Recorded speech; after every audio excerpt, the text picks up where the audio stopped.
Okay, good afternoon and welcome to this week's edition of Imperial as One's Belonging series, where we explore the different experiences of people from Black, Asian and ethnic minority backgrounds. And this week we are in for a treat. I say this every week and every week I'm right. We're in for a treat with Dr. Associate Professor Stanley Andrisse. I'm not going to go into his story because it's his story and he's going to tell us about it. But Stanley, it's really Stan. I'm going to open up the conversation and just say welcome to Imperial as One's Belonging series. And I'm going to kick us off by asking that question. What was it, or what is it, that helped you to gain your sense of belonging as you were growing up? So first off, I just want to say it is a great pleasure to be here with you and thank you for inviting me. It's a great pleasure to be here in person in London and at Imperial, for the summer sabbatical that I'm taking part in the School of Medicine here. So interestingly, my path to being a faculty member in medicine is a little bit different than most of my peers. And I think this series here is just highlighting that in general, that people that look like you or I's path to faculty and faculty of medicine is very different than other faculty of medicine. That's kind of the idea of this series. And oddly, my path is even kind of a little bit different than some of the other folks that look like me at this level. So, to kind of jump right in, the biggest difference is that, I am a formerly incarcerated person with multiple felony convictions who was sentenced to 10 years in prison as a prior and persistent career criminal in my early 20s. So in my early 20s, I was sitting in a courtroom facing 20 years to life in prison and being told by a prosecutor that I had no hope for changing the decisions that I had been making up until that point in my early 20s, and that and to her perspective and view and vision, I was going to be in this revolving door of incarceration because that is where I belonged for a person that looked like me. Can I just cut you there? Because you've almost stolen the thunder, right? I'm going to cut you before we go into that, because I know that that's fascinating and we will get to that. But I'm just thinking about growing up, getting to the 20-year-old Stanley. Sure. Yeah. I'll step back a little. So to step back even before, the 20-year-old Stanley, to go back into before I was even a teenager. In school, I was being criminalized in a sense by my teachers and the administrators at the schools I was attending. I was constantly being put in detention and suspended, almost to the point of being expelled in high school. And the thing that was kind of my saving grace for high school was that I was one of the high school's top athletes, and my coaches were convincing the administration to always bring me back and not completely expel me. But it was, again, the people who should have been giving me this sense of belonging and having potential to do what you want to do and achieve what you want to achieve were kind of telling me that I was a troublemaker, I was bad.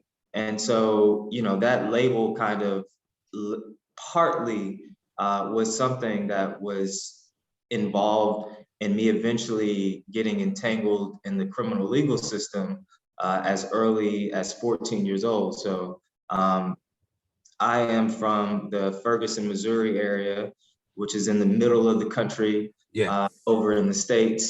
And you know that the middle of the country is very different than the coast in the States. Right.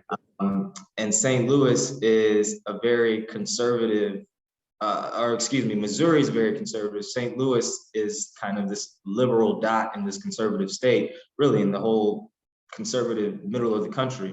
But you know, a lot of people have heard of what's come about in Ferguson with the excessive policing, the fact that most of the teachers are white, despite 90+% of the population being Black. The police officers are white, the politicians are white, and you know there was this system that was just basically kind of extorting the population. And I didn't know that as a kid, but I was involved in interactions with the police, again, as I mentioned, as early as 14, and making poor decisions to. So I'm just thinking along that journey, I don't want to dwell on it too much, but was there ever anyone, you said that your coaches were there who would help you to keep you in school to an extent, but did they go above and beyond that, other than for your sporting ability? Did they ever look to say, well, let's have a look at your grades and in your classes, how are you doing? Or was it just mainly focused on the fact that you're a good athlete? We can keep him in just for that. I don't know if I'm stereotyping, but. Yeah. I mean, I love, there's a few of my coaches that I attribute a great deal of my perseverance and strong character and just, being a civil, good human being to. Mm-hmm. So I don't want to get that impression off. Right. I want to get that off first. But then at the same time, I don't think many of them really got involved, and not only with me, but I think with the other students and players. It's like, get your grades good enough to be on the team. And there was never a coach that really said, I want you to excel in academics. It was like, be good enough to be on the field. But so no, the answer to your question and plainly is kind of no. There wasn't really a coach that said you're more than just an athlete. Yeah. But not to make sure to not downplay. I had some incredible coaches that really guided me, as my teachers weren't necessarily, guiding me to in necessarily in the right path, kind of just leaving me to the side more or less. So as I'm got final question relating to this, as a 14-year-old, where were your career aspirations? What were you looking to try to achieve for yourself? What was the vision from your family, from your friends? Where did you want to go to? Yeah, that's a great question. I would say it was sports. And I think just the social cultural environment of Ferguson, this primarily Black area of North St. Louis, a place that is known for having one of the highest crime rates, highest violent crime rates. And I grew up in the late 80s, 90s, and hip hop culture was strongly influential. So for me, it was Black people like myself made it either in sports or in rapping and hip hop culture. So for me, it was really sports. I was trying to stay away from that life. It eventually pulled me in, but the place that I saw myself was in sports, and I ended up getting a sports scholarship to go on and play American football in college. But yes, it was not academic. There was really not. I really hadn't had a sense of the strength of my intelligence and academic performances at that age. That's really interesting. So you were very proficient as a sportsman, so won a scholarship to go to university, to college, as it were, as an athlete. but you had never actually, up until that point, hadn't really been pushed academically. Is that what you're saying? Yeah, yes. I Yeah. mean, I hadn't been pushed, or it just wasn't something that, one of a teacher or, administrator from school really kind of pushed to say that you can be this. Mm, mm. There wasn't much of that in my earlier years. Okay. So you mentioned at the start whereby as part of college, after, well, by your mid-20s, you found yourself in this courtroom, and the situation as was that you were looking at kind of like 10 years possibly incarcerated. What was going through your mind in terms of going forward? What was your life expectancy? What were you expecting from life? I'm going to leave it there, kind of thing. What were your So, aspirations? the U.S. criminal legal system very intentionally seeks to dehumanize the individual and break the individual down psychologically and emotionally for them to feel as if they are nothing and to feel as if they can't accomplish anything. Mm. And that's the point of the prosecutor. That was her story, to try to get me. She was the maximum for the crimes that I had committed, was life in prison, and she was pushing for the maximum. Wow. The minimum was 10 years, which is what I ended up receiving. Mm-hmm. But she was pushing for the maximum because she presented this masterpiece of a painting of me being this dangerous threat to society. And, as someone in their early 20s, who is their mind hasn't fully developed yet, I believed everything. I didn't particularly like this lady. It was, a white, younger lady, early career for her, particular career of being a prosecuting attorney. And I kind of hated her, to be honest. But I respected her, oddly enough, and I believed her even more oddly. So all these terrible things that she was saying about me, and saying that I wasn't going to amount to anything, saying that I was going to be in this revolving door. I had 3 felony convictions in separate times. So she was basically saying that I was this criminal who is getting better at what they do. So if we don't get rid of him now, it's going to be bad for our society and our community. So my mindset was everything that she had laid out was true. And there was a lot of what she laid out were, facts of things that I actually did. Yeah. But, her prophecies of what I was going to be were just her perspectives, Yeah. but I believed them. So, where my mind was, I felt hopeless. Sitting in that courtroom, I kind of felt as if my life was over. I felt as if I was going to be a criminal as I was labeled.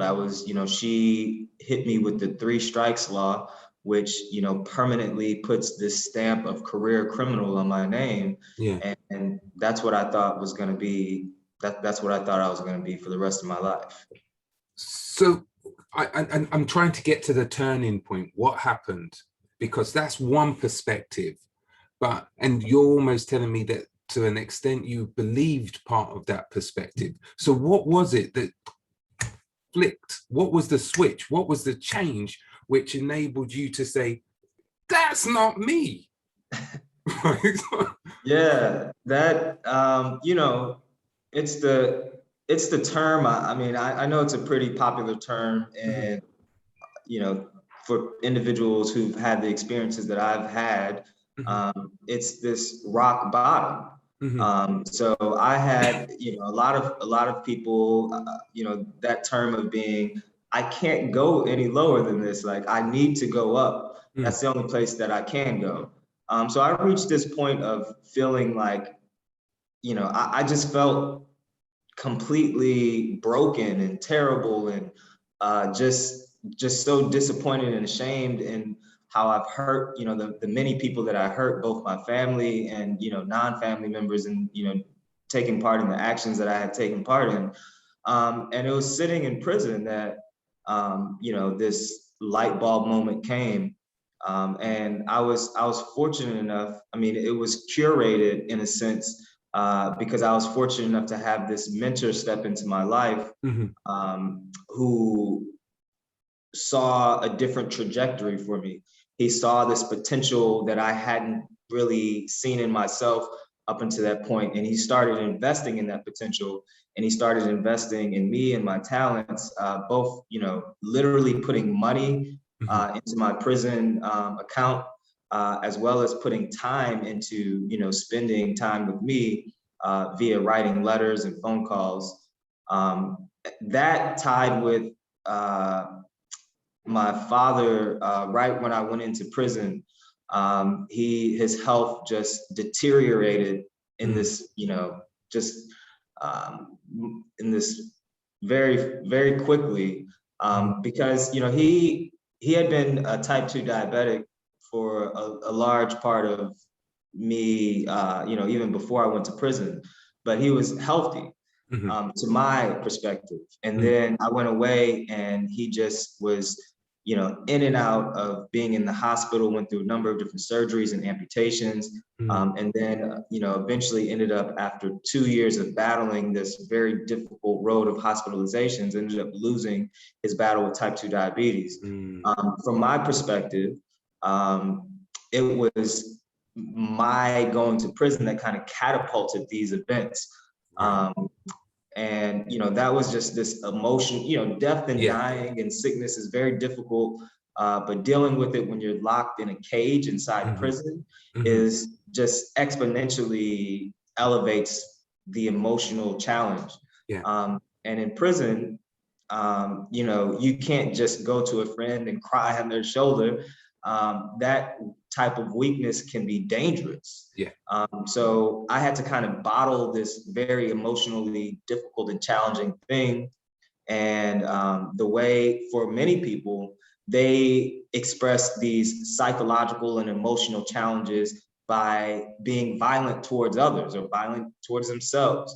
And that's partly how, prisons are sometimes dangerous, because people don't have a very useful way to deal with these types of challenges. But for me, I channeled that emotional difficulty into diving into wanting to learn more about diabetes. So I read my first scientific article while I was locked in a cage in prison, in my prison cell. And this mentor was helping to basically run journal clubs from, hundreds of miles away with me through letters and phone calls. And so that's where I first began to dive into loving what I do now as an endocrinologist. And it was also this turning point in my life that I began to see a sense of value and self-worth in myself. And, this possibility that I can change and I can push forward and continue my education.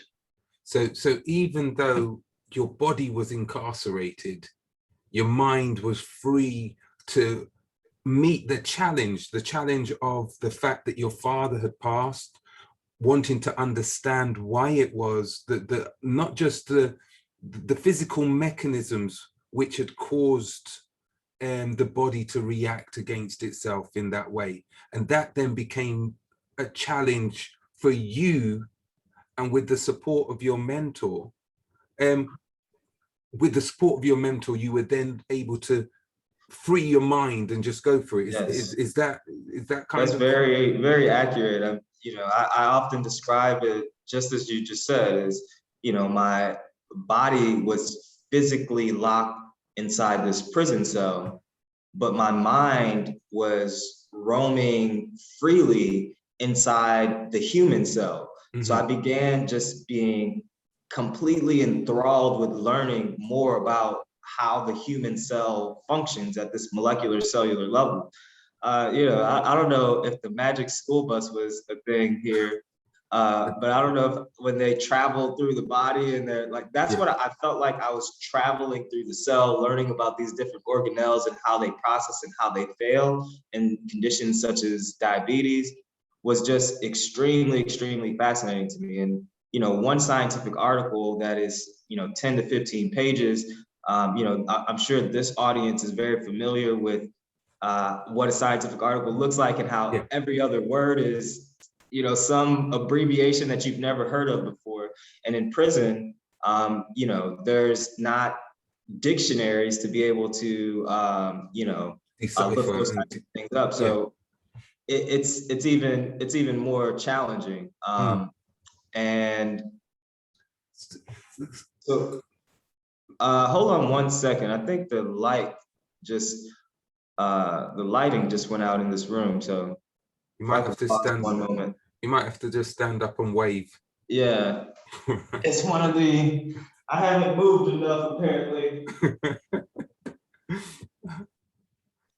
So technology and energy efficiency. Now it's going to take a second to get used to my camera again, but it's fine.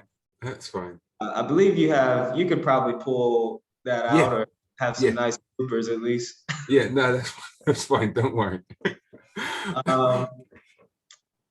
So yeah, it certainly was, reading my first scientific article and beginning to learn how to read scientific articles in prison really, in a way, gave me an advantage, to early career people who are learning to read scientific articles don't have months to dive into particular articles. It would literally give me one article could last me weeks to months because I just reread it and reread it and reread it and wanted to learn different aspects. So I was, gaining this understanding of things that, maybe others don't have the opportunity to with the different distractions that are present on the outside. So it was almost, there was a lot of disadvantages, but in some senses there were advantages to that being the place that I started to learn how to read scientific articles. Could I ask a couple of questions, which is kind of like pertinent to the fact that you were in the prison reading these scientific articles? How did the other inmates respond to that? And were you able to get other people to kind of like gain a passion for learning that you now had? I'm just interested. That could maybe tie into something that we touched on a little bit later in terms of the organization that I founded, the work that we do. But it really started with that exact question. The answer to that question is where my organization and founding the organization and the founding concept started. To answer the question is they all thought I was absolutely crazy. They, even my closest friends jokingly, laughed about the idea when I started really getting deep into it and telling them, I'm going to get out and, I'm going to be a doctor. Like I'm going to add, they're like, what are you like? What are you on? Are you on some type of, drugs here? Are you crazy? And, I would often be walking the track with some good friends and telling them about the different things that I'm learning about. And because they were good friends of mine, they would just, shake their head and kind of listen. But then later on, they would be telling me like, that stuff is crazy. Why are you wasting your time? And it wasn't until after I got released and then I got into school and I started doing some of these things that they began to become motivated. So it wasn't a motivator right as it was happening, but then they saw that I laid this groundwork to put myself in this position to be where I was when I got out, and that motivated them.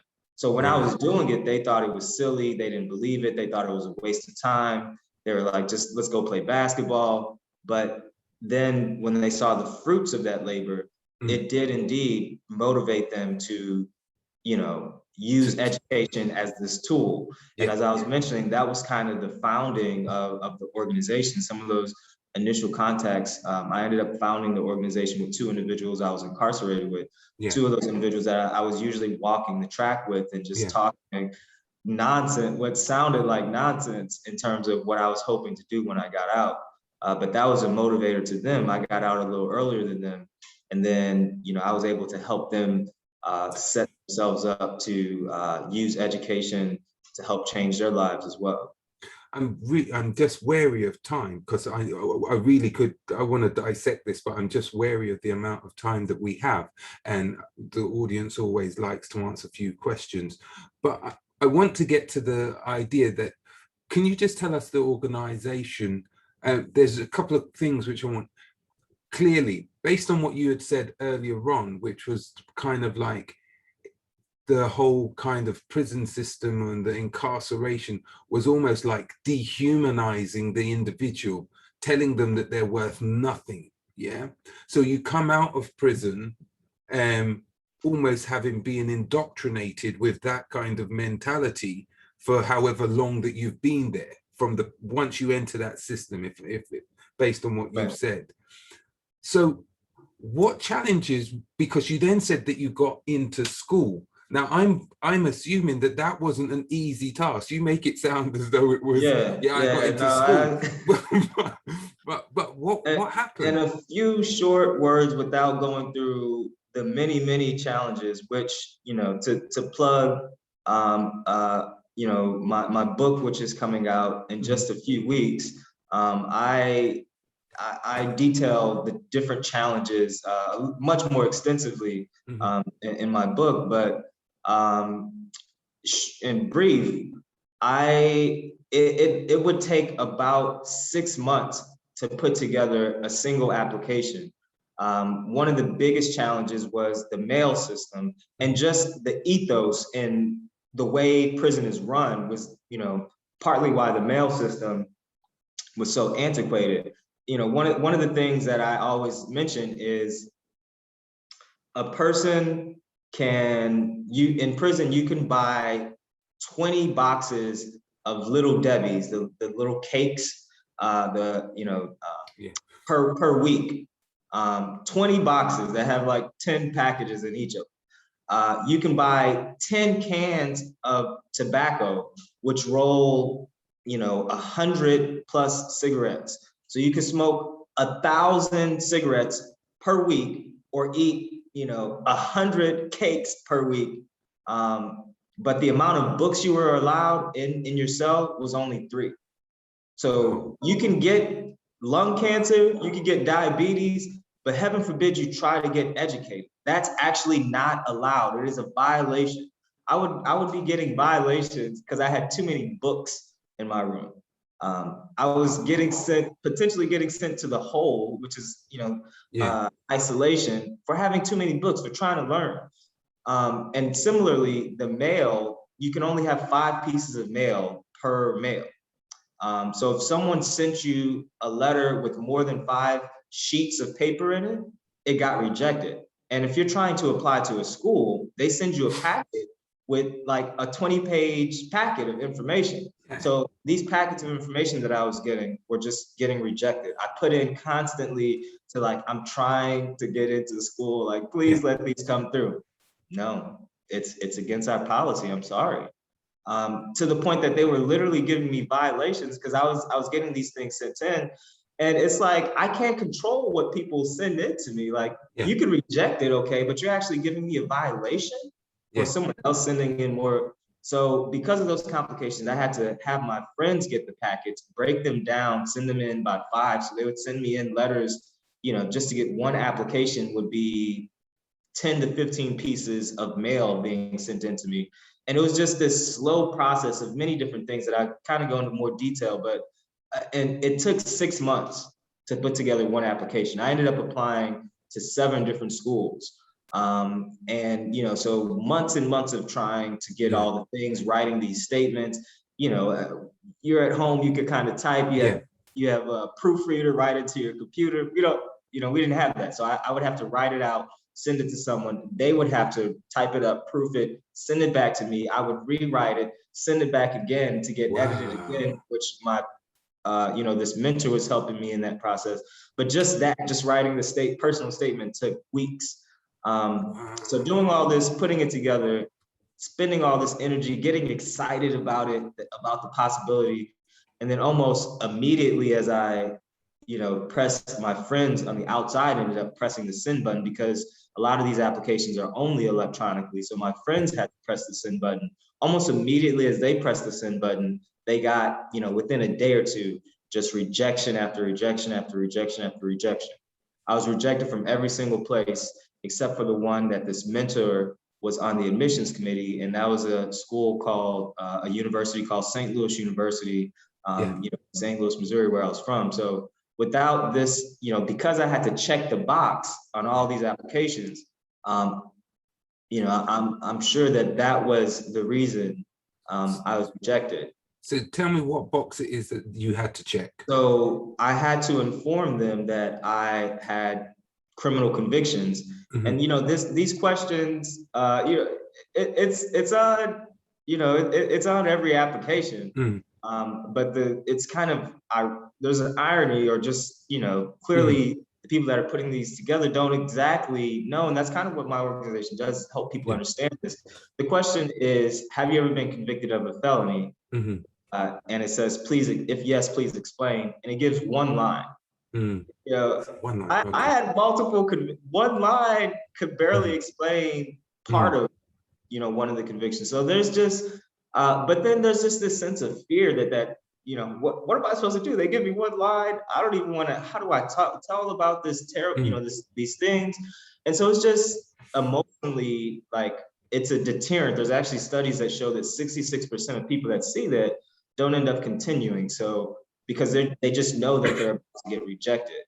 But luckily for me, I had this kind of support system behind me saying, you should move forward. You have so much that you can offer to the world, to the community. You need to continue pushing forward. See, but many people don't have that. And that's what I'm thinking, because I'm thinking, had you not had, not for want of, if you hadn't had your mentor on the admission panel where you were applying to, we may not have seen you get into a place. So I don't want to go down the route of talking about the American criminal justice system, one, because I'm not qualified at all. But the comment which I would say is, it doesn't seem, based on what you've said, to engender a process of reform, that an individual can be reformed through the process. So it's almost a controlling mechanism as opposed to a reforming, and having got that reformation, the individual can now be reintegrated into society. This is just based on what you've said. Yeah. Yes. I mean, from the very beginning, the prosecutor knew she was about to throw me into a system that would most likely spit me out as a continuing criminal, a person that continues to be in the cycle, because she knows that she's about to put me in a system that won't allow me to continue my education, that won't allow me to get opportunities to better myself. So she knew that by putting me in the system, that her prophecy is one that actually comes true 75% of the time, because 75% of people that leave prison end up going back to prison within 1 to 3 years. So she wasn't, spitting things out of nowhere. There was, there's a lot of truth behind what she was saying, because she knows putting you in this, there's nothing for you. I know you're not going to have anything. I know you're not going to amount to anything. Because it's not a reforming process. It's not. It's a control. It's not meant to be. So I want to fast forward now, right? We've gone through that. You've got in. There's one thing getting into a university, right? There's another thing in being able to then make the most of what the opportunity. And you were thirsty, you were hungry, from what it sounds to me. Give us a little bit of insight into that. Exactly. There was, I was hungry, thirsty, just ready, wanting to be different. wanting to be this changed person and show others, my family, and other individuals around me. So I was 110% in, and that 110% effort resulted in mostly hundreds, mostly excellent grades, because I just put in this effort, and the reason, I ended up completing at the top of my class and completing my MBA and PhD simultaneously, in less years than most of my peers. But it was partly because I already, as this mentor had saw in me, had potential talent, skills, intelligence. But really, the biggest part was this sense of having to weigh out those convictions and the bad parts of my life experiences, or just those negative aspects of my life Mhm. experience. So I just felt that I was going to somehow get kicked out if people found out about my past. I ended up not telling, interestingly, I really love that this series is called Belonging, Mm. because I did not feel like I belonged. And Mhm. in order to feel like I belonged, I felt that I needed to be at the top of my performance. If they were to ever weigh me against any of my peers, I couldn't be equal with them, because if I felt as if they would, get rid of me because of my past. Yeah. So I didn't feel this sense of belonging. But I was fortunate to have this great mentor that helped me get in. And then additionally, my PhD mentor, who was different than the mentor that helped me get into school, because that particular person was a professor, white male professor, but he was not a diabetes specialist. He actually learned a little bit about it just to help teach me. But I ended up connecting with another mentor who was also excellent, who also was informed about my past. And those two together kind of made me feel like, kept reinforcing to me that you belong here. We need you here. The Mhm. science community needs you here. You have so much that you're going to offer. So without them, kind of, you know, I didn't feel like I belonged.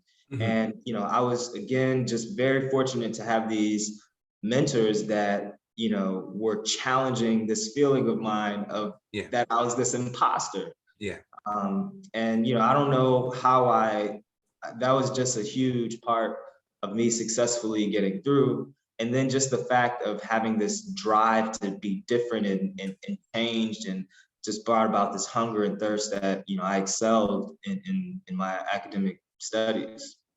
I think that's really fascinating that these individuals saw a potential in you. And actually what they did was they looked beyond, if I'm from what you're saying, they actually looked beyond that negative, which may some people want to blow up that, you've heard a mountain out of a molehill. We're not saying that what you did was right. We're not doing that at all. But what we're saying is we're not making it such a big emphasis that it clouds anything else that you might possibly do or be able to do in the future. And Right. so Yeah. that's what it sounds like to me, that's what they did. And they said, we see something in you which needs to be nourished, nurtured, developed. Is Yeah. that kind That of? that's absolutely it. I joke with them. They're still close mentors of mine that I reach out to often, and Mhm. I talk about that relationship again, in my book. But I joke with them because I tell them, like, you just didn't know. You must have not been informed of the criminal legal system. So you're like this, so you just didn't take the point of view that so many people in society take. Mm. So many people in society, the view is that you're scum, you are worthless. And it's because of all the media portrayals in the US, at least. But as I've been here for moving on 2 months now, a month and a half or so, and I'm learning more, and that's really exciting. I love London. It's a really fascinating and culturally diverse place, and I'm really enjoying learning about it.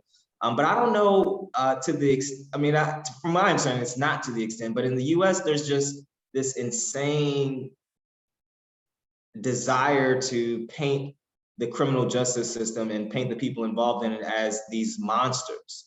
So I was just completely in disbelief that these individuals did not see me as a monster as the prosecutor saw me as, or at least as she painted me as. It's nice. I'm just so wary of time, and I'm going to just forget about time. And when the interview finishes, we're finishing. If people are still on board, they're with us. If not, then right.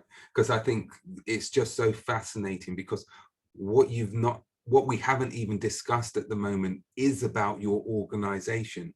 The fact that what your organization is, well, you tell us what the objectives, the aims of the organization, so we can get a better feel of where we're going with this. Sure. So the organization is called From Prison Cells to PhD. That is, it shares a name with the title of my book, which the book is titled From Prison Cells to PhD. It's never too late to do good. And the origins of both of them coincide with each other. So I could kind of talk about both of them together. That phrase of "it's never too late to do good" is a phrase that my father used to tell me. So I'm Haitian. It's a Caribbean island. It's my understanding that a lot of Black individuals in the UK have Caribbean upbringings and backgrounds. So I think my light is running out here. Let me turn this on.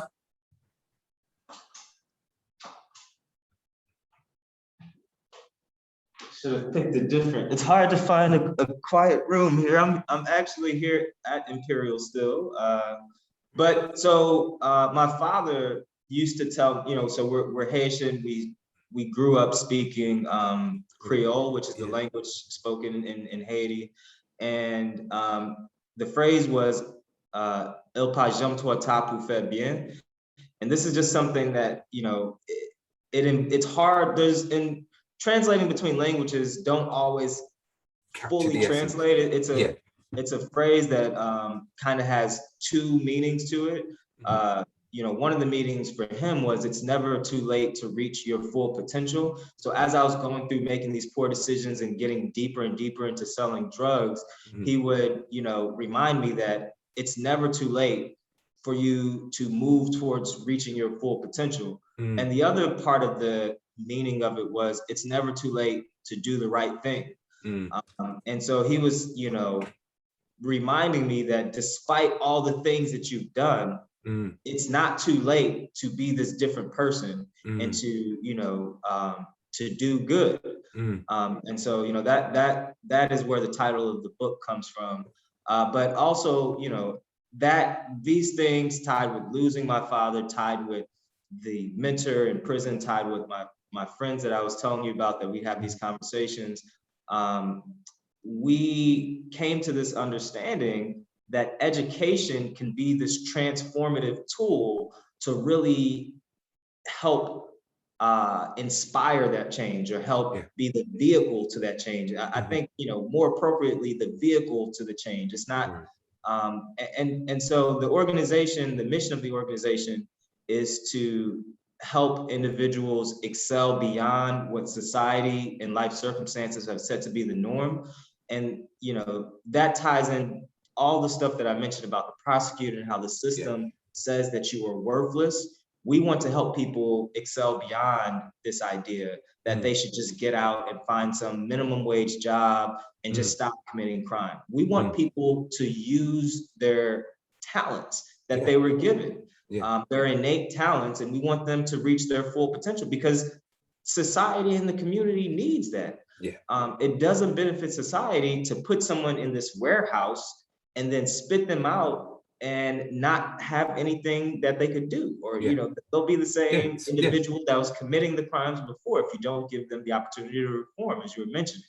So we believe in helping people utilize their innate talents to push forward and reach their potential, and we do that.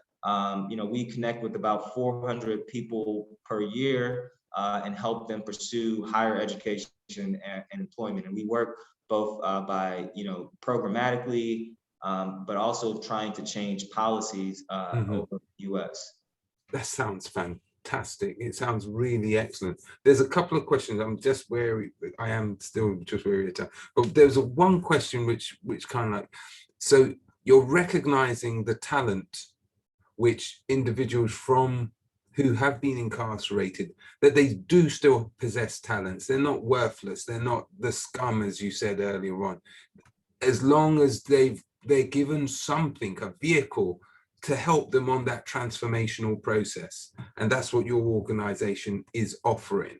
Yeah. Yes. Right. One question I have to ask then, because I'm just thinking about the systematic approach, whereby you had said earlier on that the prosecutor in her prophecy was kind of correct because of the way the system has been established. So because she knows what the system is, because she knows that it doesn't have that reformation characteristic in it, her prediction is that you would go on, not become reformed, and end up back in that cycle. So it becomes a vicious cycle. Yeah. Yes. So my question, have you ever contacted that same prosecutor and said, yo, hi, this is me? Yeah, so I get asked that a lot, and I have. I've actually invited the prosecutor and judge to really every major milestone in my life since being released. I invited them to my dissertation, which oddly, very different than most dissertations, and what I'm learning is very different than how the UK does it. But I had about 250 people there with all different colors and ranges of different folks, from people covered in tattoos to academics, lifelong academics. But I invited them to my dissertation. I invited them to my graduation. I even invited them to my wedding. Um, and it wasn't this look at me now and like to try to say like, throwing a middle finger or something of that nature. It was really just this honest, this is where I'm at, and I want you to share in this in a sense. I was hoping for them to kind of share in that smaller percent of the people that go through the system, because it's not set up for them to be successful, that are successful, and to potentially for them to share in that, for them to learn from it, for them to maybe pull me in to help others. But I didn't get any response from them. I thought that might be your response. It's unfortunate because this is the whole idea, partly the idea of the Belonging series, is to help to identify we are different. And in our differences, we're able to then, if we understand the differences, the decisions that we make may be different, because we won't make assumptions just because it's a young black man or whatever else. We won't make those assumptions that this is their career or their trajectory, and make biased decisions which can affect them long term, Yeah, and if I could, I see we're turning closely to an hour here. And I want to just talk a little bit about my experience at Johns Hopkins Medicine. So after I completed my PhD at St. Louis University, I moved into the #1 endocrinology department in the country. And again, I applied to Harvard, Hopkins, Cornell, University of San Francisco, University of California, San Francisco, Washington University in St. Louis, all Ivy League caliber types of schools. I felt again that I needed to be at that in order to balance out my past. But I ended up getting into, Johns Hopkins. I actually ended up, again, with the help of these mentors and just the strong portfolio that I had now created, I ended up getting into all of those institutions. Wow. And partly because of the credentials that I had built, but then I didn't have to check the box, because in science, the way it works is you get offered you apply, and it's really just putting together a research statement, your personal statement, your CV, and it's not an application where you have to check a box.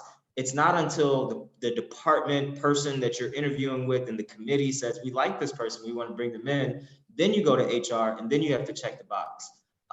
So I got the offer because I hadn't had to check the box yet. Yes. But when I got Hopkins offer, the reason that I ended up selecting Hopkins is because I had just recently found out that Johns Hopkins was the leading employer of people with convictions. So they had started an initiative to hire people with convictions. The caveat, though, was there were 0 people at the level that I was trying to get in that had criminal convictions. The people that they were bringing in were entry-level cooks and transportation aides and such. So it was still a caveat to it, but I had the bonus of knowing that the HR department would not tell my immediate bosses, and they encouraged hiring people with my type of background. So that's ended up why I chose Hopkins. And I was excited to come there because I was like, this place, I think, gets it. They're like, Yeah. That's an amazing initiative. And then when I got there, I didn't see anybody that looked like me in the position that I was in. Yeah. And so I went through this immediate sense of, isolation and again, not belonging. Yeah.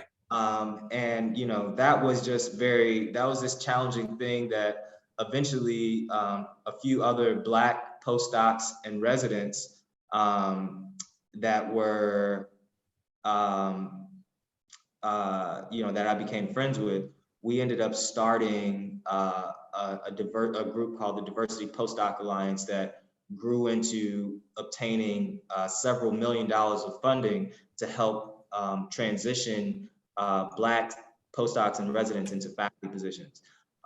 So we were working to change this environment at Hopkins, but for the most part, this institution that is an Ivy League institution did not have the things in place to make Black professionals feel like they belong.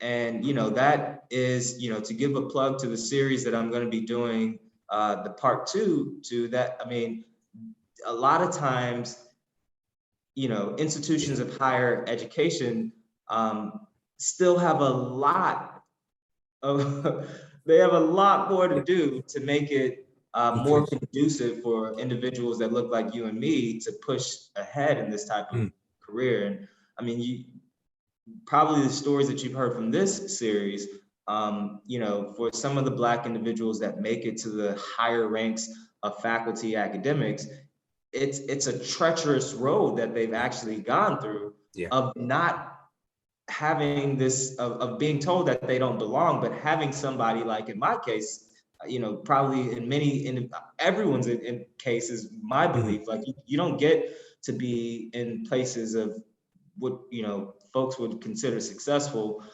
without having the types of mentors that I had in my life.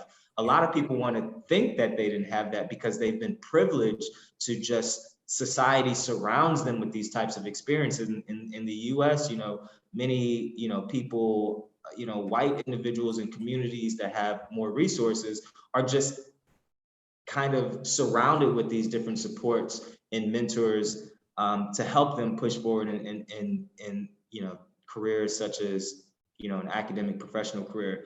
But we need to create that, and institutions, it should be on them to help create that. It shouldn't be on this postdoc that just came into this huge institution to be trying to create an environment. I should be focusing on my science. That's what's going to push me ahead in my career. But instead, I was focusing on, changing the system to be more conducive to someone that looks like me. So I can see questions are coming into the chat box as well now. So I'm going to have to stop and not let the audience come in. But I'm telling you, we're going to sit down and we're going to talk, because there is so much wisdom that you're talking about in terms of the development, the types of pathway.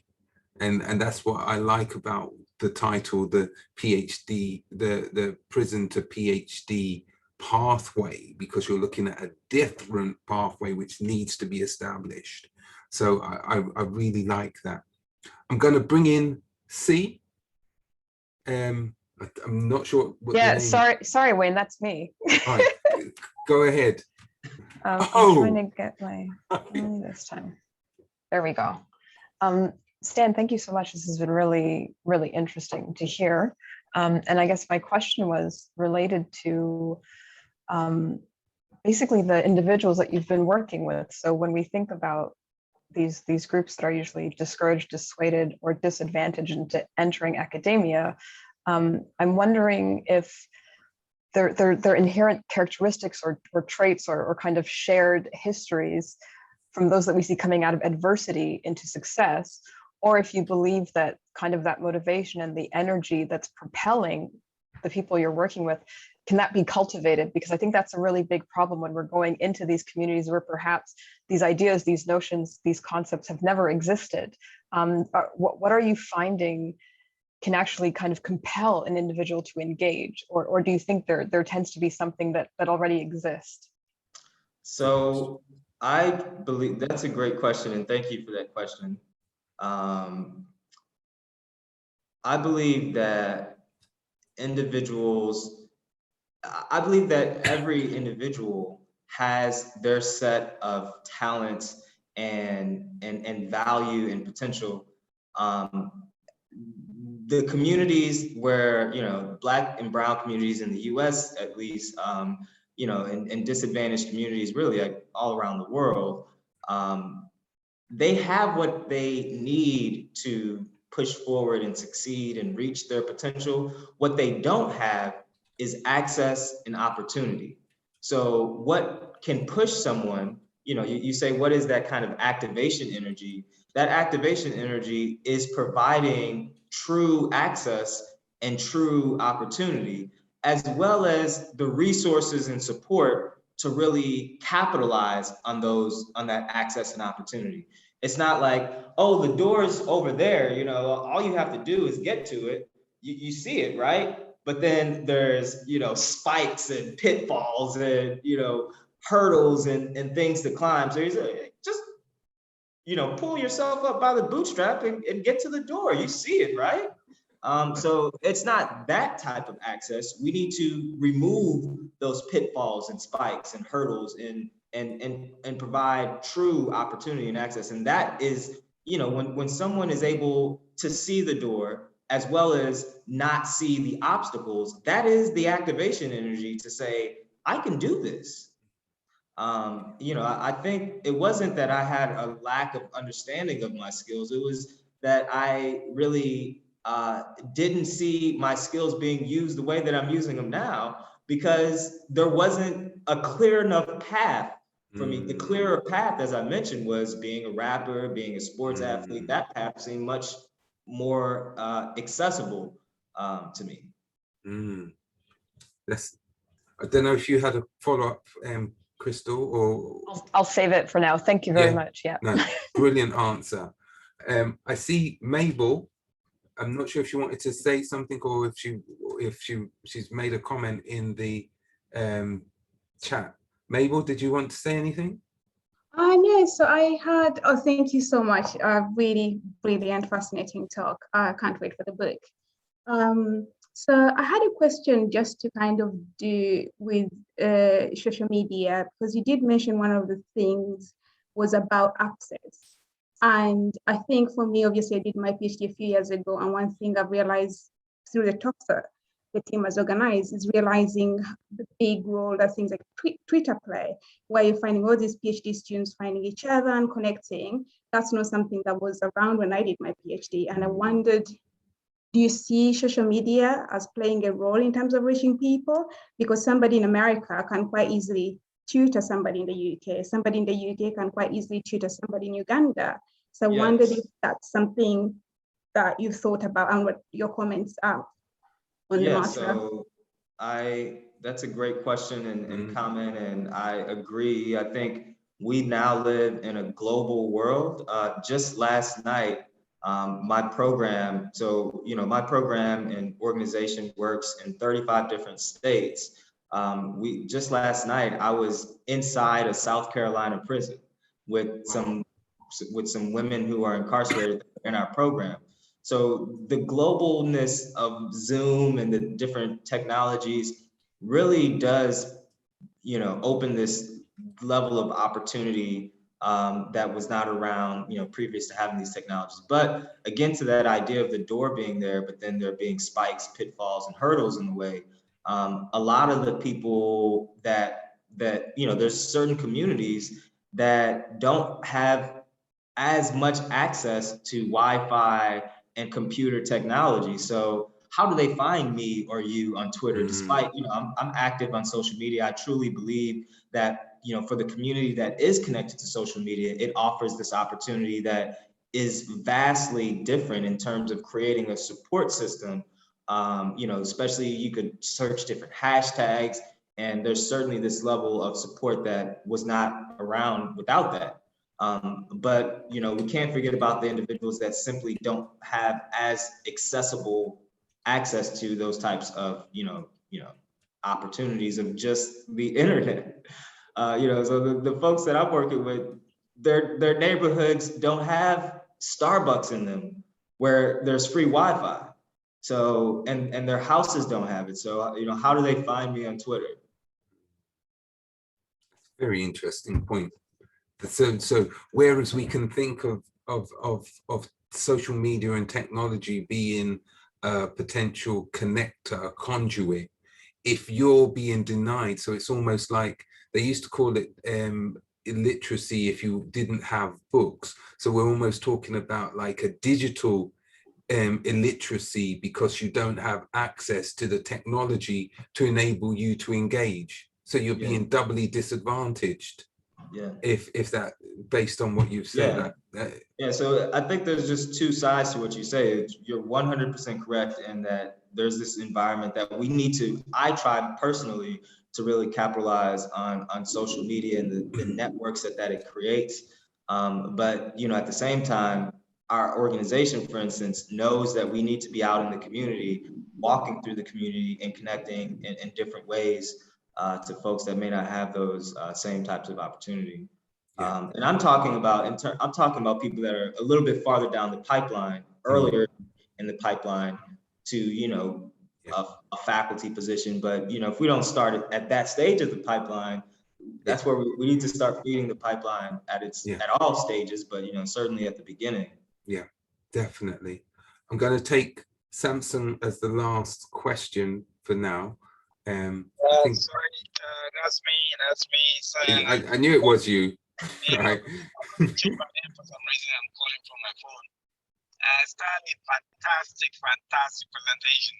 Some of the things you were saying there, we've all been through it. It's only now that we're in this position that you see that, those tongues, those things are the way we don't see it in those days. We just assume that things are, we're not working hard enough, or things are very difficult for us. Whereby the white counterpart, although they show them the door, but they also lay a red carpet. They say, my boy, my girl, come along, I'll hold your hand. This is the way, I'll show you how to get through that door and how to scale those walls. So those are really, really interesting things. But one thing I wanted to find out from you, I'm sure you're doing it, but maybe because I joined the seminar a bit late. What do you think we should do, whether individually or collectively, to encourage more of us? You said when you went into your university, you didn't see many people like you, just like me when I first joined Imperial College, and that was what's driving. But what else can we do to really get those, BME Black boys and minorities in there? Because we're very clever, we can do things as well. What do you think we can do differently that we haven't considered before? And that's my question. So I would say that I'm going to spend more time talking about that at my August 3rd seminar.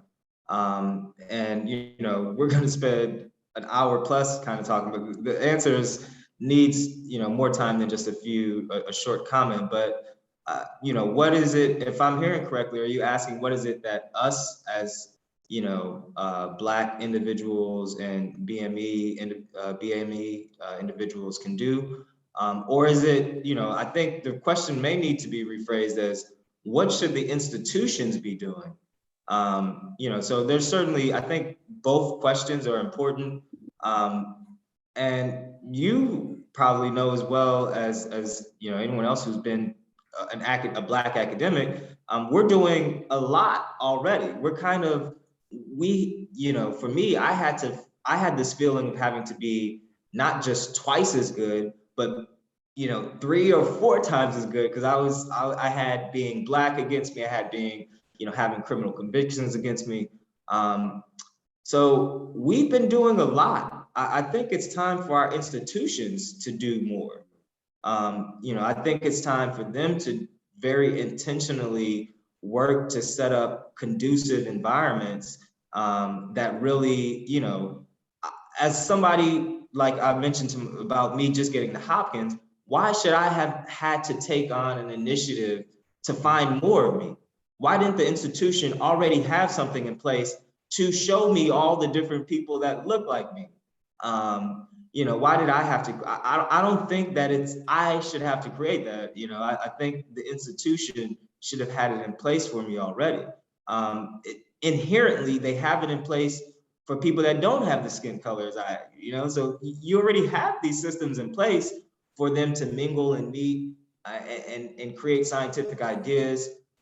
It just doesn't really intentionally involve reaching me, though. So, I think to answer your question, and some of the things that we'll talk about on the August 3rd talk is, what are these intentional things that institutions should be doing? Because it shouldn't be on us. What should be on us is to be excellent scientists, clinicians, academicians.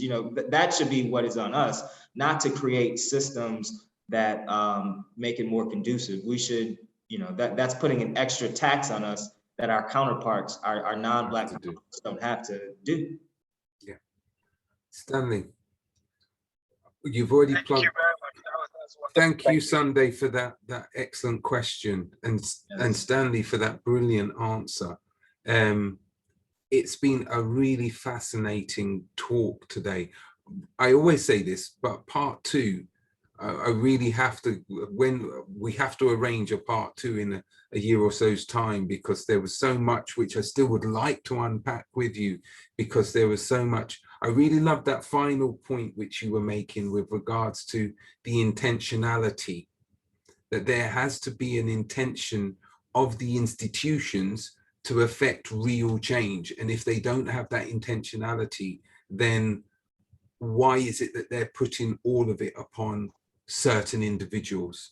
Okay, and that's what needs to change. But August the 3rd is where we'll be discussing that a bit more. And I just want to say another big thank you for coming on and having this discussion with us today.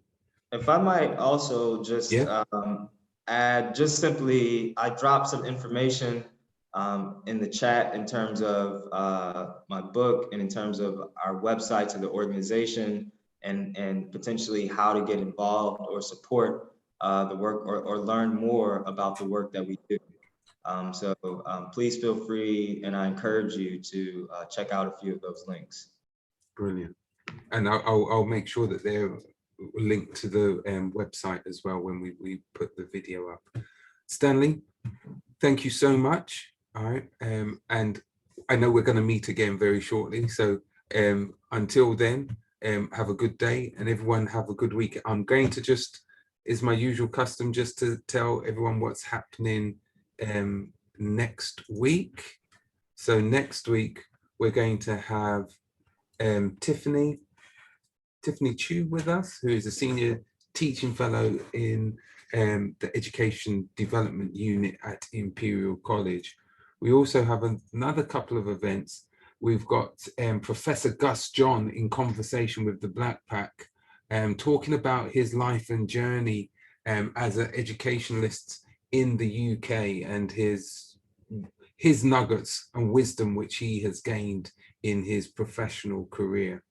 And there is also a Make a Difference, a panel by the Reach Society, which they will be looking at how to make a difference, or individuals who are making a difference, And so I think that would also be another great, Stanley, I think you should be on here as well, if I'm honest, because I think it would be another excellent place for you to actually provide an insight into what differences can be made.